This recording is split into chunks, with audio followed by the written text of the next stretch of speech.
ஆமென். அதனாலதான் ஆண்டவர் சொல்ல, என்ன கண்ணீர், என்ன போராட்டம், உனக்கு என்ன பிரச்சனை, என்கிட்ட வா அப்படின்னு ஆண்டவர் சொல்றார். ஹல்லேலூயா.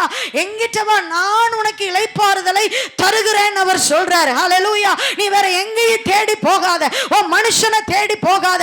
பண கஷ்டமா, பொருள் கஷ்டமா, என்ன பிரச்சனை உனக்கு, என்ன சோர்வு உனக்கு, என்ன பலவீனம் உனக்கு, ஏன் சமூகத்துக்கு வா, நான் உனக்கு விடுதலையை தரேன் ஆண்டவர் சொல்றார். ஓ, சத்தியத்தை அறிவீர்கள், சத்தியம் உங்களை விடுதலை ஆக்கும். எது ஐயா சத்தியம்? வேத வசனம் தான் சத்தியம். இந்த வசனம் தான் விடுதலை கொடுக்கும். இந்த வசனம் தான் அற்புதம் செய்யும். இந்த வேதம் தான் உங்க வாழ்க்கையை புரட்டி போடும், உங்க வாழ்க்கையை தலைகீழாய் மாற்றும். ஓ, சாபத்தில் இருக்கிற உங்க வாழ்க்கையை ஓ கர்த்தர் ஆசீர்வாதமாய் மாற்றுவார். ஓ, பாடுகளின் மத்தியில் இருக்கிற உங்க பாதைகளை ஓ கர்த்தர் ஆசீர்வாதமாய் மாற்றுவார். நெருக்கத்தில் இருக்கிற உங்க வாழ்க்கையில கர்த்தர் நெருக்கங்களை மாற்றி விசாலத்திலே கொண்டு போய் வைக்கிற தேவன் அவர். ஹல்லேலூயா.